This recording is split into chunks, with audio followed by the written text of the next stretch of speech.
The content herein is for informational purposes only, not intended as medical advice, diagnosis, or treatment, and is not to be substituted for direct advice from your doctor. Today's LymphCast program is proudly sponsored by VitaSupport MD, the makers of Vein Formula 1000 and Lymphatic Formula 1000.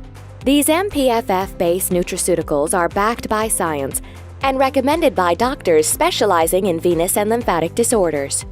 Visit VitaSupportMD.com to learn more. Well, greetings and welcome to our LymphCast show, episode 68 tonight. Our topic tonight, Lipedema Uncovered, Stages, Mobility, and the Power of Treatment. And by the way, if you'd like to buy us a coffee to help support the show, we'd appreciate that very much. Just go to buymeacoffee.com/LymphCast Network, and we thank you in advance. Visit our website early and often, lymphcastnetwork.com, and send the doctors an email by writing hello@lymphcastnetwork.com. Tonight's show is brought to you by VitaSupport MD. They make Vein Formula 1000, Lymphatic Formula 1000. Dr. John A. Chuback is the founder and owner. Dr. Gloviczki is here. Dr. Iker is here. And our special guest coming up in a moment, I'll turn it over to the man who started the show, physician, surgeon from New Jersey, Dr. John A. Chuback. Dr. Chuback, take over, sir. How you doing? Thank you very much, Paul. I'm doing great. Today, it's my honor and privilege to introduce to the show not only a colleague, but someone I consider to be a good friend, Dr. Tom Wright. And, you know, Tom and I met some years ago at a conference and really, again, got along famously, got along like a house on fire, as they say. And, you know, Tom has been really a pioneer in an area of medicine and surgery that we discuss very frequently here on the program, which is this burgeoning and developing area of surgical approaches to lipedema. And, you know, Tom's training and CV are very, very impressive. And I'll just touch on a few points because it's too lengthy to go through all of them. But I like to tease him because he's so smart. He was a graduate of Duke University, which we all know is one of the finest universities in the country. And he's also a big basketball fan, but he did a lot of research while at Duke. He was also a class representative in the student government at Duke. So early on, he was taking on a position of leadership. And he went on to get his medical degree at the University of Missouri Columbia Medical School program. And then as his career progressed, it took what I think is a very interesting turn, and Tom will talk about that this evening with us. He trained in tumescent lipo suction. He had an interest in venous treatment, venous surgery, office-based venous procedures, but he was one of the early pioneers and remains, quite frankly, one of the early pioneers in the United States in tumescent liposuction technique for lipedema. And he trained with Dr. Jeffrey Klein, perhaps the originator of tumescent liposuction, and then went for advanced training. To his credit, traveled all the way to Germany to work with some of the originators in lipedema surgery in Germany. So it's really that part of Tom's incredible resume and history as a physician and clinician that I wanted to bring out. And that's what we're going to take a deep dive into this evening. So with that, Dr. Tom Wright, colleague and friend, welcome to the LymphCast podcast. Wow. Well, thank you. That was quite an introduction. You're really too kind. And, but it's really a pleasure. I mean, I am among friends and I'm really excited and grateful to be here. And thank you so much. You're welcome. With that, I think that I'm going to pass the baton first off to Emily Iker, because of all of us, she's probably the one with the deepest experience and the most years really focusing on the world of lipedema. So, Emily, why don't you get the ball rolling? Well, first of all, welcome everybody. Welcome all of our listeners, and a great honor to see you, Dr. Tom. And we see each other at different parts of the world, at some conferences here and there, and it's always inspiring to listen to your presentations, to your work, and all the challenges that you go through, especially with the liposuction technique. And I've seen some of the work that you do, and it's compliments that the outcome is fantastic. And let me ask you, what got you to from a vascular surgeon to branch to this fatty disorder and help all these fantastic women who are with lipedema? As we know, it's still unknown, downplayed, and I get really frustrated when I see insurances denying the treatments and so on. So tell us a little bit more why you start challenging in this branch. Well, it's really kind of interesting. It is actually kind of personal. I got into veins partly because my mom suffered from varicose vein disease, and she developed a venous leg ulcer later in life. She had retired down and was living down in Florida, and she got really terrible care. She, they thought it was a spider bite and stuff, and they didn't address the underlying thing, and so that's what motivated me to get into veins. And then as I became focused on venous and lymphatic conditions, I began to recognize lipedema more and more, and then sort of like retrospectively realized that was my grandmother had lipedema, and she really went through quite a bit. She developed complications, knee and foot complications from the lipedema, and it just was, to me, tragic because it really kind of hobbled her later in life, and it really, I just saw there was a huge need, and I'm so glad and so grateful that I've reached out to meet that need. Well, that's wonderful to see some physicians like you to have the empathy and to embrace this pathway in the medical field to help those patients. And I just wanted maybe to repeat some basic for our listener. If you could tell us just a few words how to recognize lipedema and what stages of lipedema we can have. Yeah. So lipedema is characterized by disproportionate adipose tissue accumulation on the legs and arms. That is internationally, that's how it's recognized. Now, I also believe it occurs on the lower abdomen, and that's it's so it is currently really only well diagnosed or can be with clinical diagnosis, and that is a tenderness and swelling in the legs, and associated with a physical exam, signs of nodularity in the tissue, and then there are certain characteristic physical findings as well, such as cuffing at the ankles, or cuffing at the knee or elbows, or wrists, and then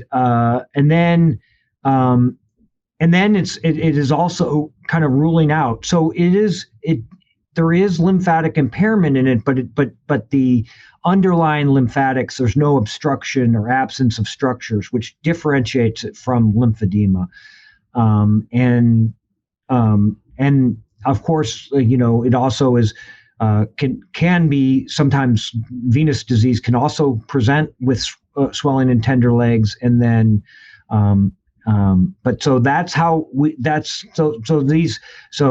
disproportionate, the swelling, the tenderness, the physical signs, those are the principal ways we diagnose lipedema. Now, so does that answer your question about what is lipedema? Oh yeah, absolutely. And Yeah. like and it is a progressive disease. It can cause over time. It can affect mobility. And I published, and I just had I might, if we have time, go into a publication about how its effects on mobility. But I want to. The other part of your question was about the stages of lipedema, and so that's been so there's some controversy there. I guess there's controversy on everything, but so there is really only 3 stages, and I want to, because I know there's a lot of people in the lymphedema and lipedema world that listen to this, and I want to make the case why there's only 3 stages. And I have the backstory. I have the rest of the story of how there is some people who believe a 4th stage. Oh, we're getting the backstory from Tom Wright on the lipedema staging controversy. And I'm going to be fascinated to know if Emily Iker knows this story after we hear it. Well, she knows the players in the story, and certainly. But I'm going to back up a little bit. We're trying to get an ICD-10, the U.S. to recognize an ICD-10 diagnosis for lipedema. And currently, there is no ICD-10 diagnosis in the United States for it, and you have to code it as E88.2, which is other lipomatosis, and it is a lipomatosis, but that's not specific. Or there's also an edema unspecified that can crosswalk to lipedema, and that's R60.9. You don't have to write all this down, but I do actually have. I can't pull up the slides on it right now, but basically right now we can only kind of indirectly code it with on a medical visit or for research, and that's a problem because we need to do research. We need to code this, and so we have been. So I'm working a lot with Karen Herbst on getting an approval for this for the ICD-10, and it's going to be it's going to be basically it's going to stay in the metabolic disorders. Because I forgot to mention, it only affects, almost only affects women, and it tends to be aggravated during hormonal changes like puberty, childbirth, and menopause. And so we are going to get we have submitted, and it's been delayed. Right now, the CDC has canceled all the meetings and stuff. They're undergoing some stuff, and so unfortunately we were going to represent in the spring, but that meeting was canceled. But, so you have a proposal for the new coding, right? Yes, yeah. So it would be an E88.23, and but that is on hold, and we're not sure. We hope that we'll be able to address the committee at the CDC in the fall, but that is where we are. But anyway, so in doing the research for that, why we're only asking for 3 stages to be submitted in the coding, and that goes back to when it was originally described by. The original stages were 3 way back, but that goes back about 25 years, and the original. I think that the first diagnosis was done at Mayo Clinic, I believe, right?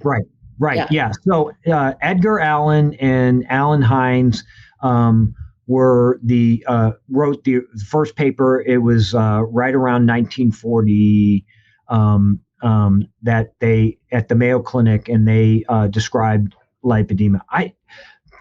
Initially they didn't ascribe stages to it, but later on stages were ascribed, and then in the so about 2014, Karen was over in Europe, and she saw a poster that maybe said a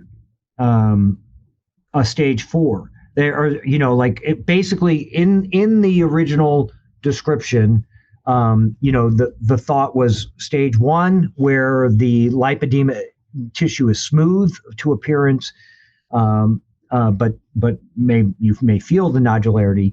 Not stage 2, there is dimpling of the skin. You can see skin irregularities, and then stage 3 lipedema would be with the with lobules, which are extrusions of fat tissue that extend outside of normal boundaries, like the thigh lobules, or what some ladies call saddlebags, etc.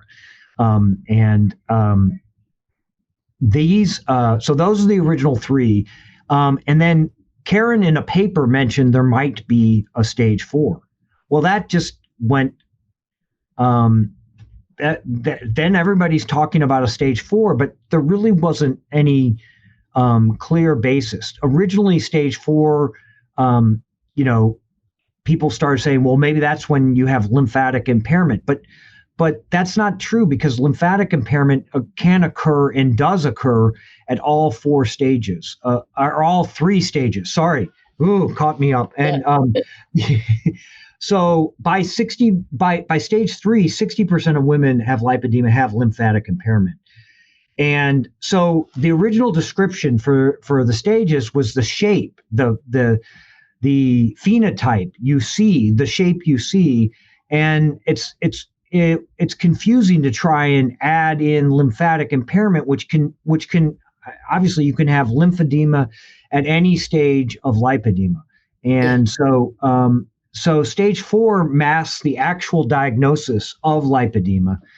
And so that's why, and plus it's just better to keep it simple. So 3 stages, and the stages describe the phenotype, and lymphatic impairment can occur at any and all of the stages, and so there's not really a stage 4 was supposed to include when there's lymphatic impairment, but that's really not accurate. So that was a long way to go to explain the stages of lipedema. Yeah, and I think that one of the other things which is a bit confusing is that Dr. Wright did a very nice job explaining the various stages of lipedema, but then there's another subject, which is the quote-unquote types of lipedema, which is another subject altogether. Tom, do you want to take that a little bit about the Sure. I mean, but I feel bad. Emily could. There's 5 types, and those don't feel bad. Emily's one of the hosts, not the guest. This is your moment. Okay, all right. Okay. So type 1 is just involving the hips. Type 1 is hips and thighs. Type 3 is hips, thighs, all the way down to the ankles. Type 4 is in the arms, and type 5, really the rarest, is when it just affects the calves and ankles.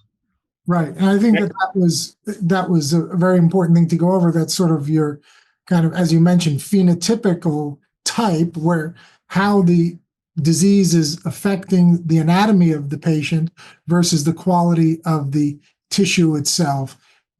Whether it's subcutaneous with smooth skin and nodular skin, lobular skin, or lobular demonstration of the fat. So it is a little bit confusing that there are these stages and the types. So for patients who might be listening, or people who think that they may be a patient who may be suffering from this problem, you want to look at yourself, and you want to look at both the types and the stages. And then when you go to see a physician, you want to be well armed with that information, because sadly, a big reason we still have this program is the vast majority of the physicians that you'll see in primary care, et cetera, will have no idea what you're talking about and try to dismiss you, quite frankly, as just being overweight. And one of the things I think that's also important to point out is that not every obese patient has lipedema, and not every patient with lipedema is necessarily obese. Would you agree with that, Tom?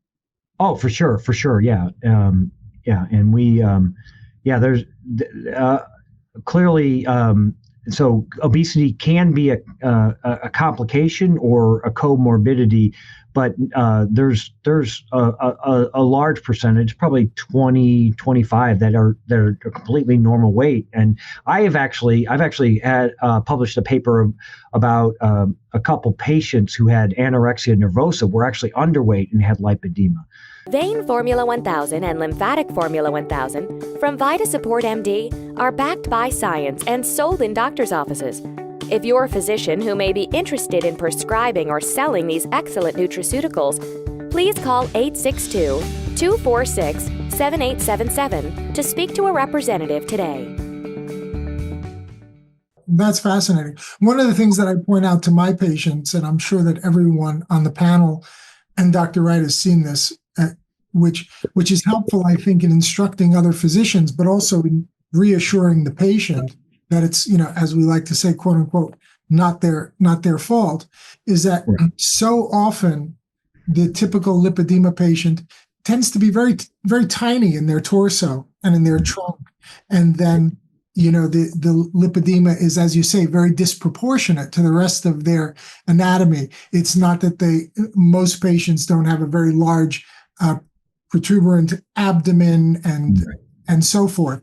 So that's one of the classic telltale signs, I think, especially for physicians who are new to this subject matter, when you say, boy, this patient really does look so little in the midsection, and then so out of or disproportionate anatomically with especially the lower part of the body. But as you said, it can also affect the arms and the upper extremities.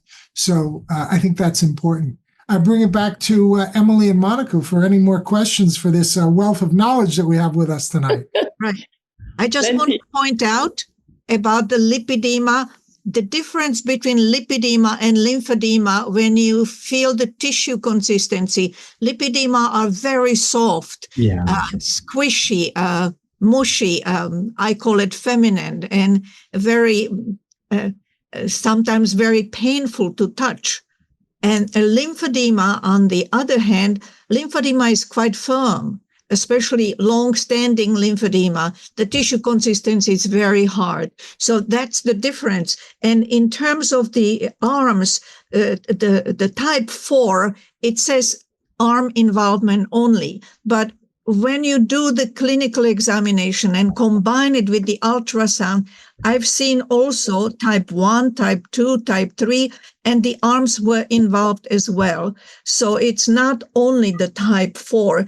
And as many patients as we've seen, and Dr. Tom as well, there is not one identical to the other. There are so many different shades of gray, and it blends. But once you have coughing, that's typical stage 3, where the lower extremities are like piano legs or tree trunk legs and so on.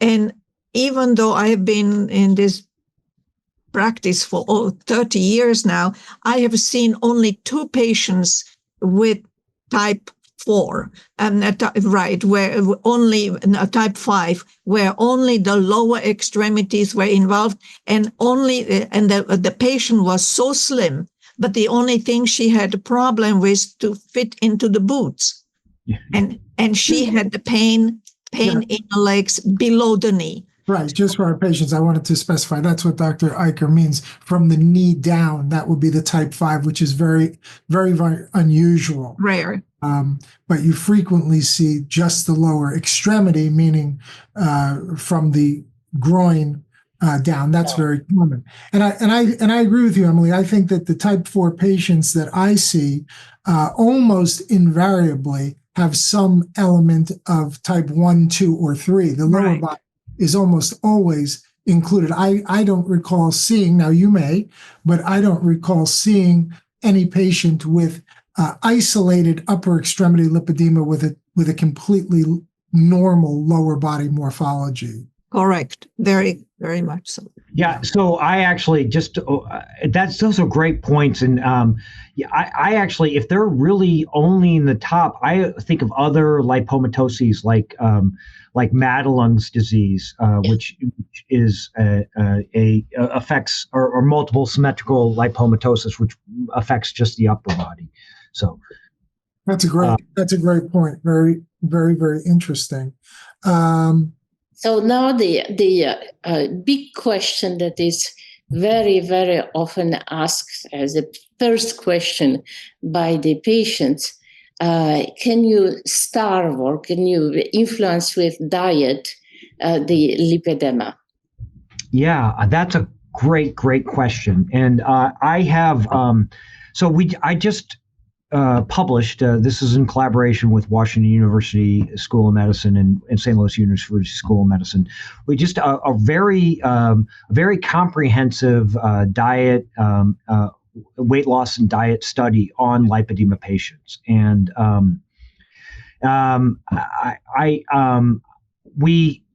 I can describe it, and it's probably quicker if I just describe it, but I do have some slides if you want me to share. But so basically, so this came out it was just December of this last year that it was published. We looked at women with lipedema, and then and compared them to BMI, age, and sex matched controls. So and then we did they went through MRI scanners, DEXA scanners, and very sophisticated metabolic testing, including a hyperinsulinemic glucose clamp, which is the most sensitive. It's real-time insulin and glucose measurements the most sensitive way to measure insulin sensitivity. And so, and then that was the roll in, and then they went on a prepared, metabolic lab prepared meal replacement using a modified Mediterranean diet, basically, and they accounted for calories as well as micro and macronutrients. And they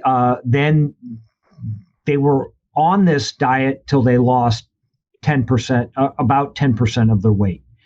And so they re-looked at these, at the body composition by the DEXA scan and MRI, and they re-looked at the metabolic differences. And so compared to the BMI matched controls, the women with lipedema had disproportionate accumulation of fat mass in their legs. So basically, these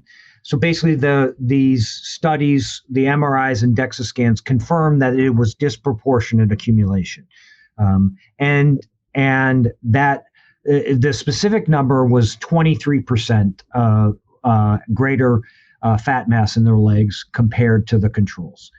And then as they went through this diet, the women with lipedema, just like their BMI matched controls, were able to lose weight in about 10% of their body weight. And they lost fat mass. They lost about 10% of the fat mass in their legs with that. So now the proportion, the 23% in fat mass in the legs persisted completely. It actually didn't change statistically, but it was actually slightly increased as they lost weight. So they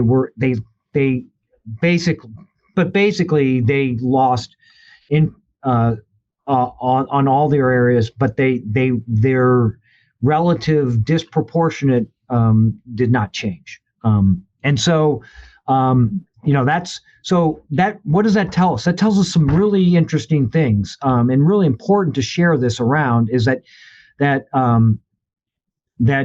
diet does have an effect on lipedema. In fact, the host, Dr. Iker, has a great book that I still recommend to everybody about how a diet that is helpful for lipedema. It's again avoids refined carbohydrates and is anti-inflammatory, and that's what I recommend for my patients and what they were on. So they were able to lose weight, and they were able to lose some of their fat mass in their legs.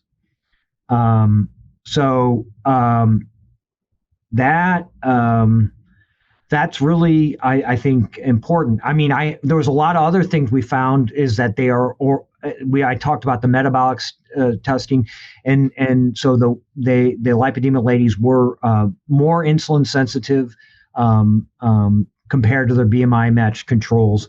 So they were closer, even though if they had an elevated BMI, that they were more insulin sensitive, like someone who is lean. And that when they lost weight, they got even more sensitive, insulin sensitive. But there are other.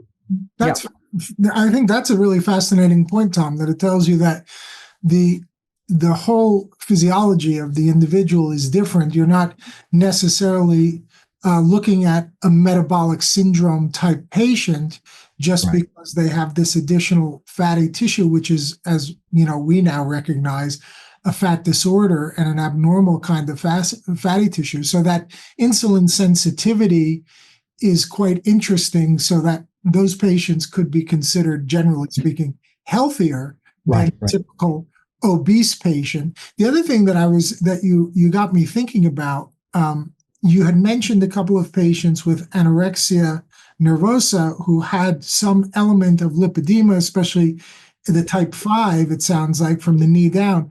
And you wonder, in a patient like that, because of this study that you just are publishing or have published, you wonder how much of that may have been the incentive psychologically or emotionally for those patients to develop anorexia, because they have this disproportionate fat distribution on the body, and they're thinking, if only I could lose 5 more pounds or 10 more pounds, I could fix myself and I could be normal. And here they've become, so those patients in a way kind of already showed what your study has proven, which is, yes, you can lose a lot of body weight and maybe even make those areas of the body a bit smaller, but that disproportionality is going to persist. Yeah. Or being even more pronounced.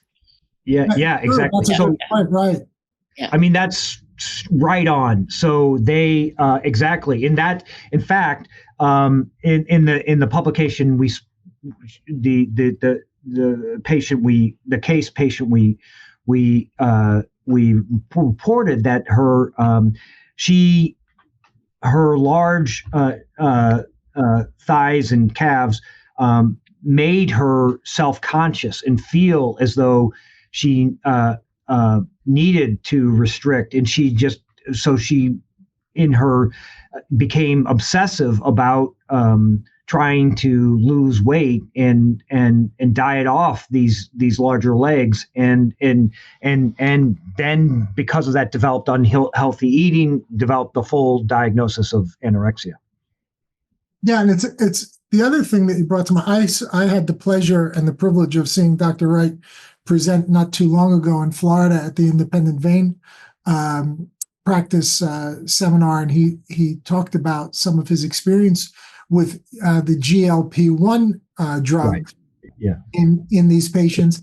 And Tom, you can speak to your experience with the GLP-1s in lipedema, and so can Emily. But now it makes even more sense to me, in addition to the tissue being different, but the fact that they are not insulin insensitive, even makes more sense why they don't lose weight the way other overweight patients do, because those other overweight patients, whether or not they're truly obese, they probably have a greater degree of insulin insensitivity and metabolic syndrome than these patients, which explains partially why they're not responding the same way to treatment.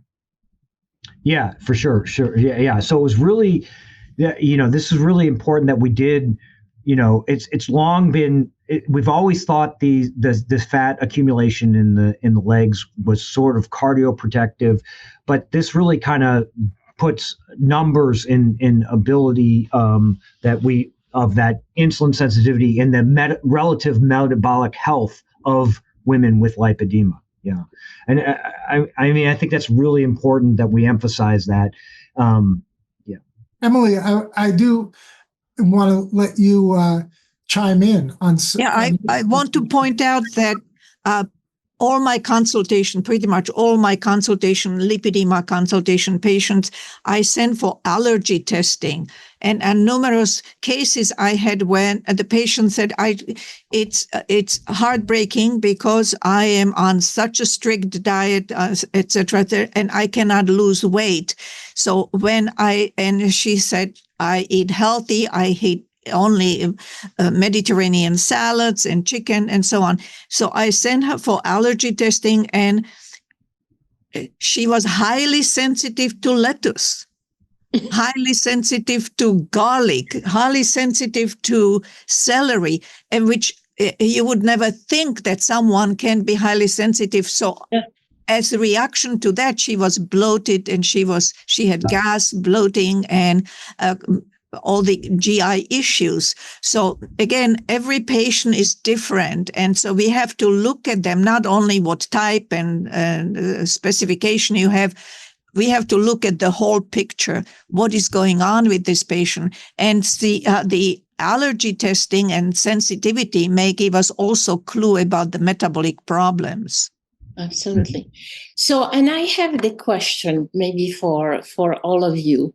I think that's an important point that you were saying, that actually you have the, in some regards, you have the metabolism, specifically glucose metabolism, which is perfectly normal, and some other stuff is normal. But I think that this disease is not only about cosmesis. So it's, I mean, that beside the fact that glucose is normal, these patients, because of the, maybe because of the issue of mobility, and you will tell us something about it certainly, are prompt to actually have the long-term complications of the disease. So let's talk about this. Why? Because if we consider that it's the glucose metabolism is normal, everything is normal, why should we treat them? You see?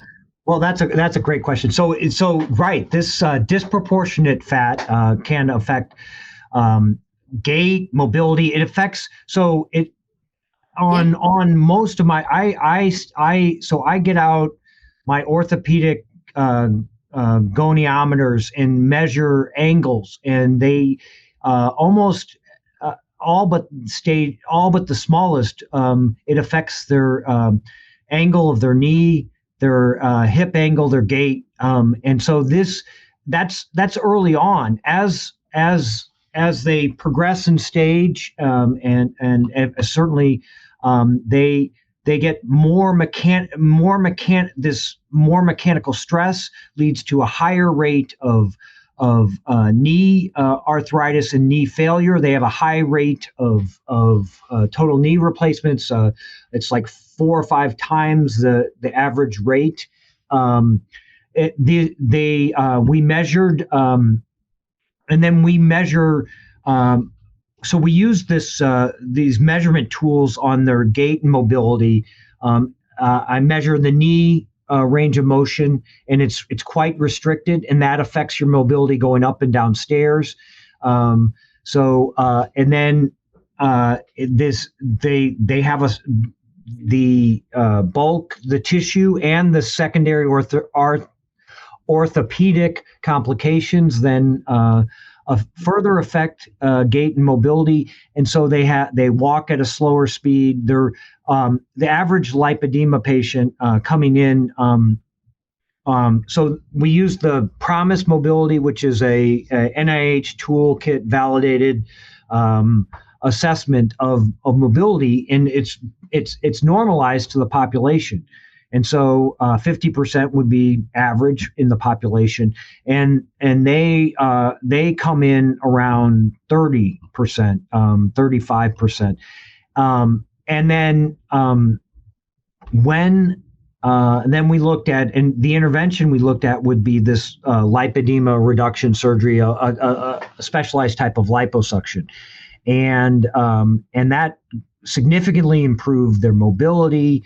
It improved their knee range of motion. It improved the mechanics of their joint alignment. And these are powerful things, because that decreased mobility is associated with shorter lifespan and in future disability. And then and same with ascending stairs. I mean, these are simple tests, like so they reported on how well they could ascend and descend stairs, and that improved significantly. These are all incredibly important things. Tom, the skeletal, orthopedic, functional, occupational kind of therapy concepts, all obviously incredibly important. The thing that we talk about on the show a lot, and I think I bring it up a lot, is also obviously mental health, how it affects mental health, psychosocial and emotional status of the patient, psychosocial and sexual status for the patient, depression, anxiety, a sense of helplessness, embarrassment, guilt, shame. I mean, it goes on and on and on. So even, Monika asked a great question about, well, if it doesn't affect your blood sugar and you're not insulin insensitive, well, why should insurance companies, the federal government, and others see it as a real medical problem? Well, you listed a dozen great medical problems, and I think that this country in general has to stop forgetting that the mind, not so much the brain. I've written a lot about this subject. The central nervous system as a electrochemical switching station. That's great in terms of typical brain function, but we also have a mind and emotions and feelings that make us different from all the little animals in the world. And those feelings and that aspect of humanity is a very, very important part of health and wellness and well-being. And we have to stop dismissing it in this country. So people like you are doing something great, and Dr. Iker, but you touched on something, Tom, I want to give you the opportunity to talk about, because remarkably, we're getting closer to the end of our time, and the show is better than I even had imagined. But talk to us, for our patients listening, physicians listening, surgeons listening, maybe some plastic surgeons listening. In your opinion, how does liposuction for lipedema differ from traditional cosmetic liposuction, or does it? And if so, how and why is it important? Yeah. At VitaSupport MD, we believe in creating the best bioflavonoid-based supplements to support your vitality.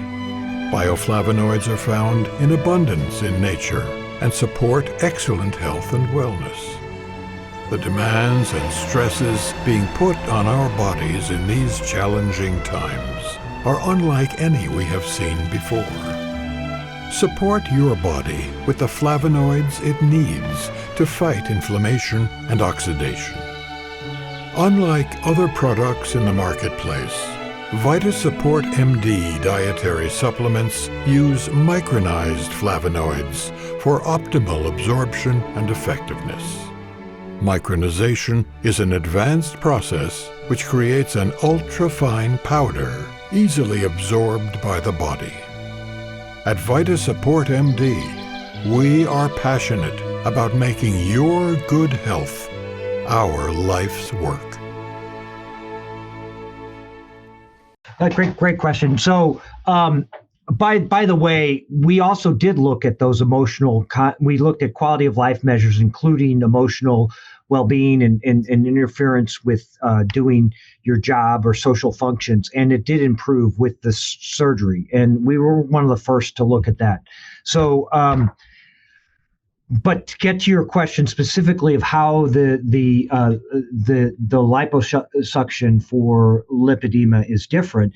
First of all, it starts with the goals. The goals are to improve function, mobility, decrease pain. It's a larger volume, so a cosmetic liposuction is only going to actually wants to take only the ideal amount to get the best cosmetic result.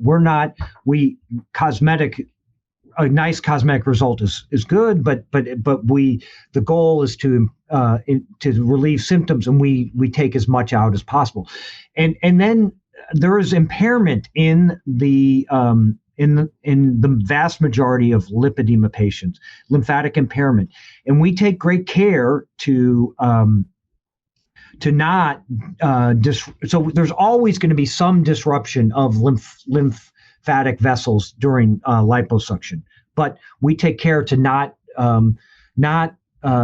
injure the principal lymphatic collectors, and so I map out them before the surgery, and so my technique then is to not transect them or go against the grain, because there was a nice set of studies showing that the lymphatics vessels these collectors will tolerate longitudinal stressors over them, but are more susceptible to transverse stressors. So all that is baked into how we do the surgical approaches for each of the areas, and so again, so we get different outcomes. Are the cannulas any different? Is the equipment any different? So I use smaller cannulas. I like those big basket cannulas and all that. Those are more traumatic, and I avoid those. And as well, I use. I'm very generous with my tumescent, and make sure it's the area is fully tumesced. And then I use small blunt cannulas. But many cosmetic surgeons do use small blunt cannulas, but many also do. Yeah. Is there any additional benefit in your experience or opinion in laser-assisted liposuction that I've heard of?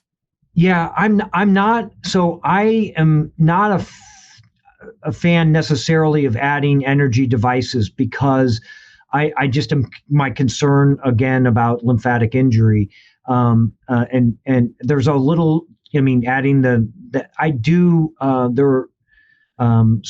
rarely I will do Renuvion, which is a helium plasma kind of energy device, but I usually just do that in the arms where I'm going to be honest, I'm not really seeing as much lymphatic impairment in the arms as I do in the legs.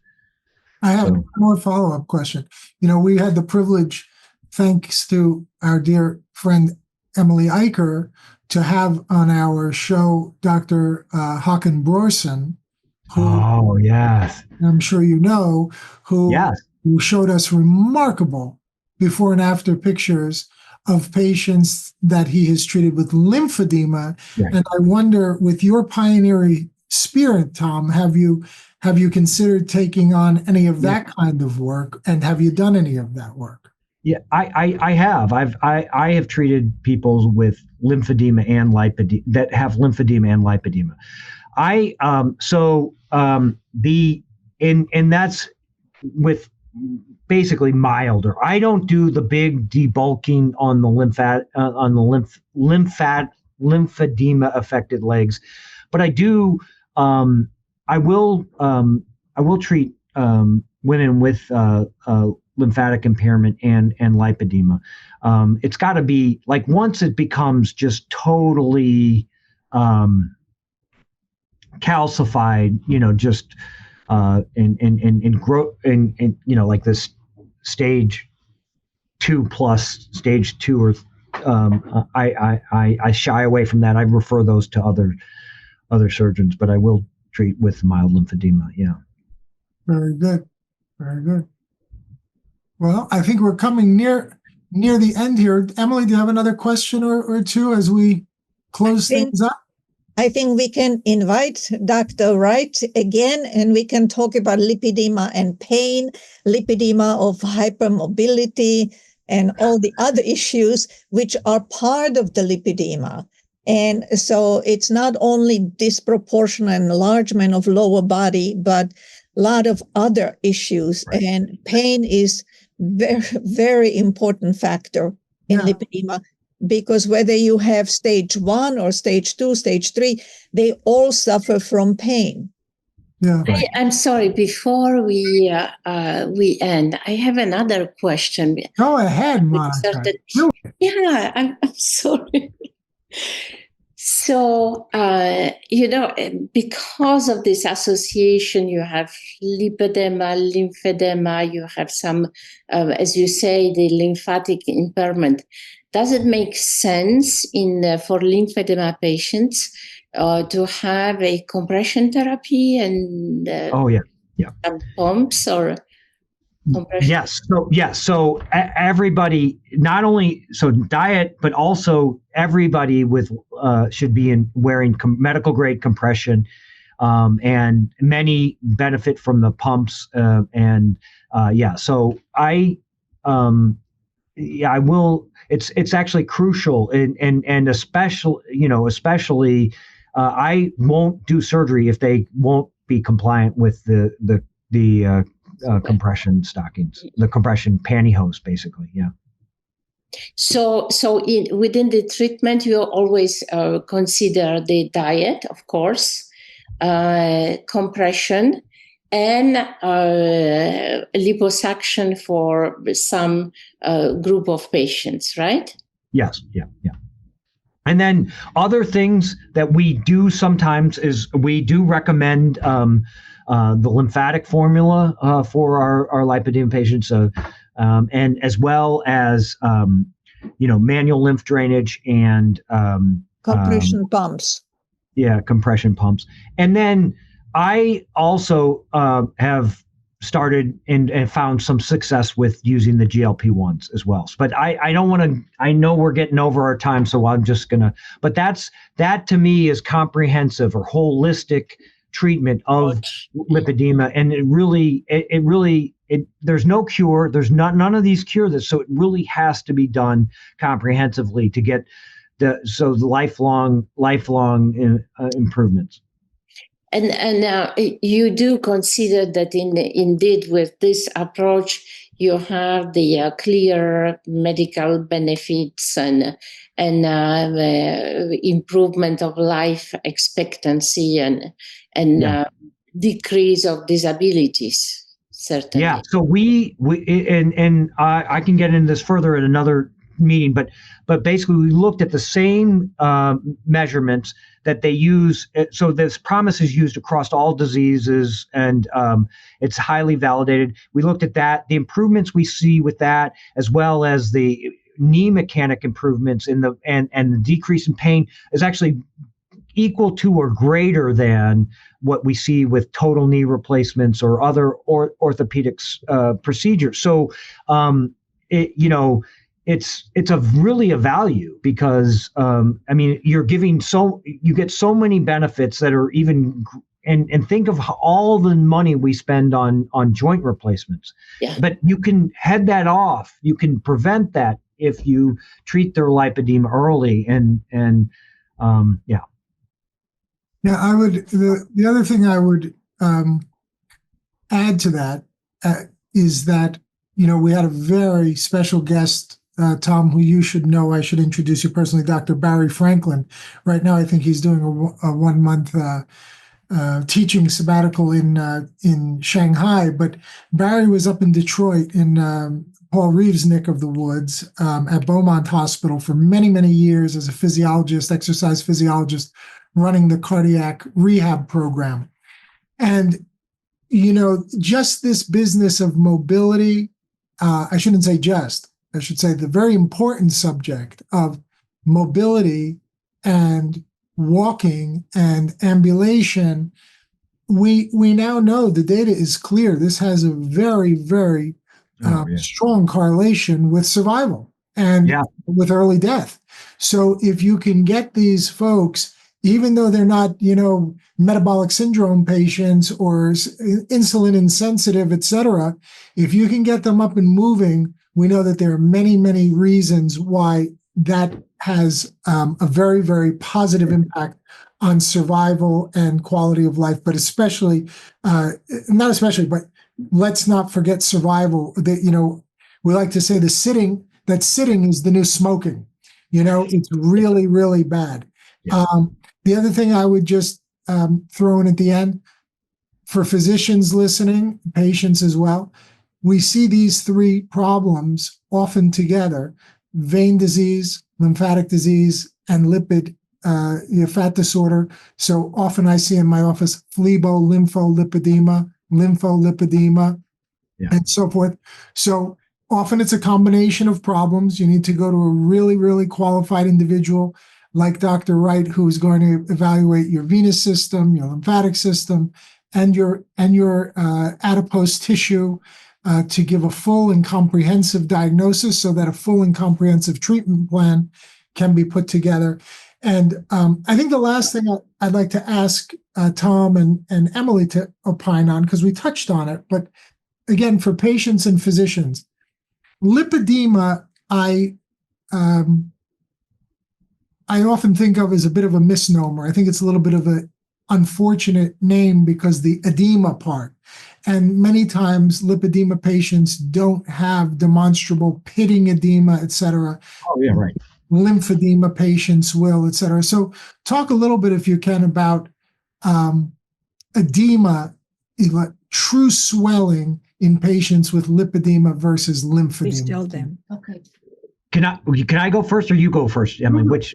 Well, I have to run to the patient. So go ahead. And I'll. All right. So we do see non-pitting edema in almost all my lipedema patients. And basically, so people only think of edema as in terms of pitting, but edema can also affect the skin texture and turgor. And even so, they're usually soft. But if you do what's called the Bjork test, which is where you pinch and twist the skin, or bow tie test, I can demonstrate non-pitting edema in almost all my lipedema patients, and then I can confirm that. It's not just I see that also. I do bio. Tell us about that, Tom, for a second. What is the result of that test? What is the clinician looking for when he does the Bjork test? I'm gonna do it here in my thing. So So you can pinch and twist the skin. So you can see that's normal. You can pinch and twist. If you can't pinch and twist and create that bow tie, then there's edema in that tissue, and that correlates well with measurements of extracellular water on bioimpedance.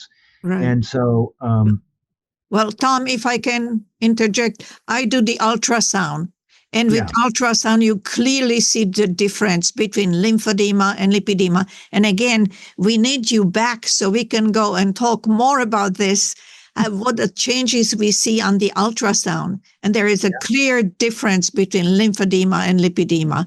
And it's not so much the pitting, it's the soft tissue consistency. It's so soft, so squishy, fluffy. And I would say sometimes you think that the connective tissue is so loose that it gives you the appearance of the lipedema, then pain is enormous. Even in stages of 1, you may have a stage 1 with enormous pain according to the inflammatory changes that the patient has. And mobility is, as you pointed out, hypermobility, center of gravity is completely shifted in these lipedema patients. And they may look nice, but they are completely different. And it is misdiagnosed even today. Unrecognized condition. And most of the time when the patient and physician does not know about lipedema, then they, and many times I said these patients, they were sent to see a psychiatrist because they said it's all in your head. And it's not true, because these patients do suffer greatly, and they are very careful what they eat, and they don't overeat, and yet they cannot reduce the lower part of the weight that they have. So it's not only that, but also psychological aspect. And we already touched upon that. So it is downplayed, ignored, and misunderstood diagnosis. Yeah, I just want to add circle back to what John said, just real quick, but there's also a controversy whether there's any edema in lipedema. And that's really, in Europe, there's a controversy over that. But to me, there's no question that these tissues are edematous and swollen, and they experience the swelling. The swelling gets worse towards the end of the day. Their ankles swell horribly, and there are people in Europe who say, oh, there's no edema in this, but that really, and then on the exam we can see it on bioimpedance, and then Shelley Crescenzi did some MRI studies that show increased tissue sodium, which is a marker for swelling in these tissues. So there's no question in my mind that there is edema is part of and a component of lipedema. And so true, Dr. Marina Cesari in Italy pointed out on her ultrasound, and it was the megahertz of 70 high frequency ultrasound. She clearly demonstrated a fluid component in the lipedema patients a few years ago, and it is documented. So it is there. And so compression should be valuable under those. Absolutely. For sure, yeah. Yeah, the reason I want to bring it out is because many people do not recommend compression for lipedema patients because they tell them you don't have any edema, it's just fatty tissue. So I think that's a very important subject to clarify. Thank you. Yeah. And it also, as you know, compression also has an anti-inflammatory effect too. So it, that and helps with the pain. But yeah. Wonderful. Well, I think that is a great place to wrap, and it gives us a perfect excuse to invite Dr. Wright back. And Paul, I'm going to give it to you to bring us out. Sounds good. Another great show, heavy on content, but I'll tell you, as a non-medical person, very understandable by the non-medical community as well. So great job, and hats off to everybody. We want to invite everybody, buy us a coffee. Go to buymeacoffee.com/LymphCast Network. We thank you in advance. Tonight's show has been brought to you by Vita Support MD, makers of Vein Formula 1000, Lymphatic Formula 1000. Visit our website, lymphcastnetwork.com. Again, tonight it's been our LymphCast show, episode 68.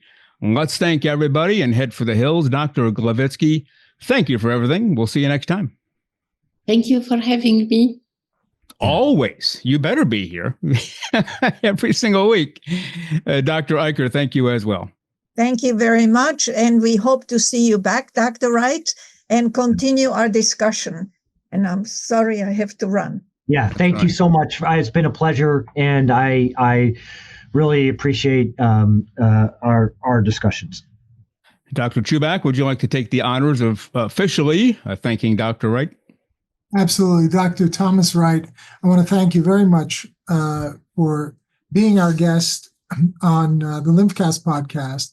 It's a great pleasure to have you. You're an inspiration and a trailblazer. And the last thing I'd like to do is ask you to share with our listening audience where they could contact you in case they might be interested in seeing you about lipedema and possible lipedema surgery with liposuction.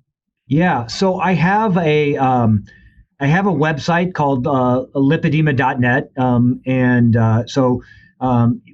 if you put in lipedema, it often comes up. And then I also have some social media, Instagram and LinkedIn, and a very vibrant YouTube channel. And it goes by either lipedema.net or Lipedema Surgical Solutions. Those are